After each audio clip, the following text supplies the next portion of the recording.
ಒಗ್ಗರಣೆ ಎಲ್ಲ ಹಾಕಿ ಆಗಿದೆ, ಚೆನ್ನಾಗಿ ಮಿಕ್ಸ್ ಮಾಡುವ. ಅಲ್ಲಿಗೆ ನಮ್ಮ ಹೀರೆಕಾಯಿ ಸಿಹಿ ರೆಡಿಯಾಗಿದೆ ನೋಡಿ. ಫ್ರೆಂಡ್ಸ್, ನಮ್ಮ ಉಡುಪಿ ಕಡೆಯ ಮದುವೆ ಸಮಾರಂಭಗಳಲ್ಲಿ ಈ ಸಾರಿನ ಮೊದಲಿಗೆ ತಂಬುಳಿ ಹಾಗೆಯೇ ಸಿಹಿ ಈ ಥರ ಬಗೆಯ ರೆಸಿಪಿಗಳನ್ನು ಬಡಿಸ್ತಾ ಹೋಗ್ತಾರೆ.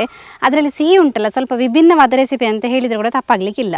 ಯಾಕಂತೇಳಿದರೆ ಅದನ್ನು ಬೇರೆ ಬೇರೆ ತರಕಾರಿಗಳಿಂದ ಮಾಡ್ಬೋದು. ನಾನಿವತ್ತು ಹೀರೆಕಾಯಿಯಿಂದ ಯಾವ ರೀತಿ ಸಿಹಿ ಮಾಡೋದು ಅಂತ ಹೇಳಿ ತೋರಿಸಿಕೊಡ್ತೇನೆ. ಹಾಗಾದರೆ ಯಾರಾದರೂ ನಮ್ಮ ಕರಾವಳಿ ಮಿರರ್ ಚಾನಲ್ ಹೊಸಬ್ರು ನೋಡ್ತಾ ಇದ್ದರೆ ಸಬ್ಸ್ಕ್ರೈಬ್ ಮಾಡಿ. ಹಾಗೆಯೇ ಫೇಸ್ಬುಕ್ ಮತ್ತು ಇನ್ಸ್ಟಾಗ್ರಾಮಲ್ಲಿ ಪೇಜ್ ಇದೆ, ಅದನ್ನು ಕೂಡ ಫಾಲೋ ಮಾಡಿ. ವಿಡಿಯೋ ಸ್ಟಾರ್ಟ್ ಮಾಡುವ. ನಾನು Asha Udupa Kateel. Welcome back to Karavali mirror. ಹೀರೆಕಾಯಿನ ಕಟ್ ಮಾಡಿಕೊಳ್ಳುವ. ಅದರ ಕಡೆ ಮತ್ತು ಕೊಡಿಯನ್ನು ತೆಗಿಬೇಕು. ಅದರ ಬೆನ್ನನ್ನೆಲ್ಲ ಸ್ವಲ್ಪ ಈ ಥರ ತೆಗೆಯುವ, ತುಂಬ ತೆಗಿಬೇಕಾಗಿಲ್ಲ. ಬೆನ್ನಿದ್ರೆ ಉಂಟಲ್ಲ, ನಮಗೆ ಬಾಯಲ್ಲಿ ಅಗಿಬೇಕಾದ್ರೆ ಕಚ ಕಚ ಅಂತೇಳಿ ಸಿಗ್ತದೆ, ಅದು ಚೆನ್ನಾಗಿರೋದಿಲ್ಲ. ಎಷ್ಟು ತೆಳುವಲ್ಲಿ ಆಗ್ತದೆ ಅಷ್ಟು ತೆಳುವಾಗಿ ತೆಗಿಬೇಕು.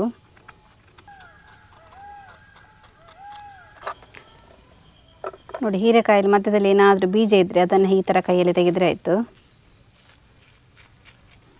ನಮಗೆ ಹೀರೆಕಾಯಲ್ಲಿ ಏನು ಬಿಸಾಕಲಿಕ್ಕಿಲ್ಲ. ಇದರ ಸಿಪ್ಪೆಯಲ್ಲಿ ತಂಬುಳಿ ಚಟ್ನಿ ಎಲ್ಲ ಮಾಡ್ಕೋಬೋದು. ಹಾಗೆಯೇ ಈ ಬೀಜದಲ್ಲಿ ಕೂಡ ತಂಬುಳಿ ಮಾಡ್ಕೋಬೋದು.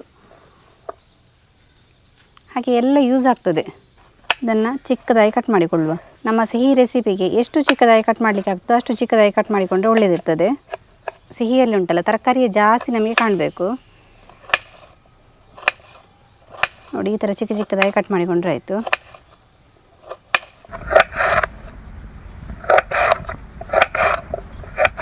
ಒಂದು ಇಡೀ ಹೀರೆಕಾಯನ್ನು ಕಟ್ ಮಾಡಿದ ನಂತರ ಇಷ್ಟಾಗಿದೆ ನೋಡಿ. ಹೀರೆಕಾಯಿ ಎಲ್ಲ ಕಟ್ ಮಾಡಿ ಆಯಿತು. ಇನ್ನು ಅದನ್ನು ಬೇಯಿಸುವ.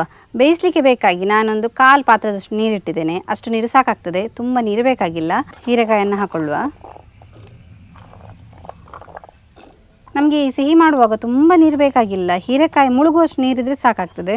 ಲಿಂಬೆಹಣ್ಣು ಗಾತ್ರದಷ್ಟು ಇದಕ್ಕೆ ಬೆಲ್ಲವನ್ನು ಹಾಕ್ಕೊಳ್ಳುವ. ನೋಡಿ, ಇಷ್ಟು ದೊಡ್ಡದು ಬೆಲ್ಲ ಬೇಕಾಗ್ತದೆ. ಸಿಹಿ ಅಂತ ಹೇಳಿದರೆ ಸ್ವೀಟ್ ಆಗಿದ್ರೇ ಚೆಂದ. ಇನ್ನೊಂದು ಅರ್ಧ ಸ್ಪೂನ್ ಆಗುವಷ್ಟು ಅರಿಶಿನವನ್ನು ಹಾಕೊಳ್ಳುವ. ರುಚಿಗೆ ತಕ್ಕಷ್ಟು ಉಪ್ಪು. ಇನ್ನೊಂದು ನೆಲ್ಲಿಕಾಯಿ ಗಾತ್ರದಷ್ಟು ಹುಣಸೆ ಹಣ್ಣನ್ನು ಹೀಗೆ ನೀರಲ್ಲಿ ಕಿವುಚಿಟ್ಟಿದ್ದೇನೆ, ಆ ನೀರನ್ನು ಸೇರಿಸುವ. ಸಿಹಿ ಅಂತ ಹೇಳಿದರೆ ಸ್ವೀಟ್ ಜಾಸ್ತಿ ಬೇಕಾಗ್ತದೆ, ಹಾಗಾಗಿ ನಾನು ಬೆಲ್ಲದ ಕ್ವಾಂಟಿಟಿ ಸ್ವಲ್ಪ ಜಾಸ್ತಿನೇ ಹಾಕ್ಕೊಂಡೆ. ಚೆನ್ನಾಗಿ ಮಿಕ್ಸ್ ಮಾಡುವ. ಇನ್ನು ಇದನ್ನು ಒಂದು 10 ರಿಂದ 15 ನಿಮಿಷಗಳ ಕಾಲ ಮೀಡಿಯಮ್ ಉರಿಯಲ್ಲಿ ಬೇಯಿಸಬೇಕು. ಮಸಾಲೆಗೆ ಬೇಕಾಗಿ ನಾನಿಲ್ಲೊಂದು ಅರ್ಧ ಕಡೆ ತೆಂಗಿನಕಾಯಿನ ತುರಿದಿಟ್ಕೊಂಡಿದ್ದೇನೆ. ಅರ್ಧ ಕಡೆ ಸಾಕಾಗ್ತದೆ. 1 ಸ್ಪೂನ್ ಆಗುವಷ್ಟು ಜೀರಿಗೆಯನ್ನು ಸೇರಿಸುವ. ಹಾಗೇನೊಂದು 2 ಮೆಣಸು, ಹಸಿ ಮೆಣಸು ಖಾರಕ್ಕೆ. ಇಲ್ಲಿ ಇಷ್ಟೇ ಮಸಾಲೆ ಹಾಕಲಿಕ್ಕೆ, ಮತ್ತೇನು ಜಾಸ್ತಿ ಹಾಕಲಿಕ್ಕಿಲ್ಲ. ತೆಂಗಿನ ತುರಿ ಹಾಗೆಯೇ ಜೀರಿಗೆ, ಮೆಣಸು. ಒಂದು ಅರ್ಧ ಲೋಟದಷ್ಟು ನೀರನ್ನು ಸೇರಿಸಿ ನುಣ್ಣಗೆ ರುಬ್ಬಿಕೊಳ್ಳುವ. ನೋಡಿ, ಹೀರೆಕಾಯಿ ಚೆನ್ನಾಗಿ ಬೆಂದಿದೆ.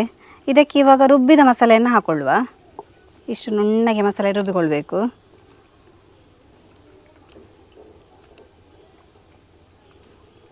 ನೋಡಿ, ಚೆನ್ನಾಗಿ ಮಿಕ್ಸ್ ಮಾಡಬೇಕು.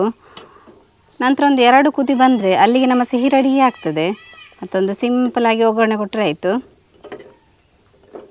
ನಿಮಗೆ ನೋಡಿ, ನೋಡುವಾಗ ಉಂಟಲ್ಲ, ಹೋಳು ಸುಮಾರಾಗಿ ಕಾಣ್ತಾ ಇರಬೇಕು. ಯಾಕಂತ ಹೇಳಿದರೆ ಈ ಸಿಹಿ ಅಂತ ಹೇಳಿದರೆ ಹಾಗೆಯೇ ಹೋಳು ಜಾಸ್ತಿ ಇರ್ತದೆ, ಮಸಾಲೆ ಕಡಿಮೆ ಇರ್ತದೆ. ನೋಡಿ, ಚೆನ್ನಾಗಿ ಕುದಿ ಬರ್ತಾ ಉಂಟು. ಇನ್ನೊಂದು ಸಿಂಪಲಾಗಿ ಒಗ್ಗರಣೆ ಹಾಕುವ. ಒಗ್ಗರಣೆಗೆ ಬೇಕಾಗಿ ನಾನಿಲ್ಲಿ 1.5 ಚಮಚದಷ್ಟು ಎಣ್ಣೆಯನ್ನು ಇಟ್ಕೊಂಡಿದ್ದೇನೆ. ಹಾಗೆ ಒಂದು ಅರ್ಧ ಸ್ಪೂನ್ ಆಗುವಷ್ಟು ಸಾಸಿವೆಯನ್ನು ಹಾಕೊಳ್ತೇನೆ. ನೋಡಿ, ಸಾಸಿವೆ ಸಿಡಿದಿದ್ದಾಗೇ ಕರಿಬೇವನ್ನು ಕೂಡ ಹಾಕೊಳ್ತೇನೆ.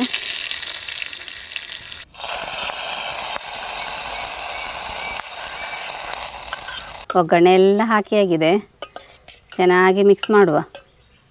ಅಲ್ಲಿಗೆ ನಮ್ಮ ಹೀರೆಕಾಯಿ ಸಿಹಿ ರೆಡಿಯಾಗಿದೆ ನೋಡಿ.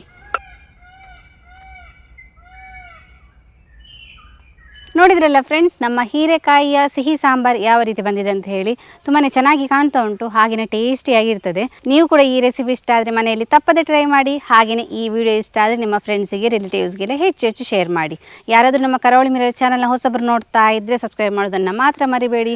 ಹೀಗೆ ನಮ್ಮ ಚಾನಲ್ನ ಸಬ್ಸ್ಕ್ರೈಬ್ ಮಾಡಿ, ಸಪೋರ್ಟ್ ಮಾಡಿ, ಫಾಲೋ ಮಾಡ್ತಾ ಇರಿ. ನಾವು ಇಂಟ್ರೆಸ್ಟಿಂಗ್ ವಿಡಿಯೋದೊಂದಿಗೆ ಮುಂದೆ ಸಿಗ್ತಾ ಇರ್ತೇವೆ. Thank you.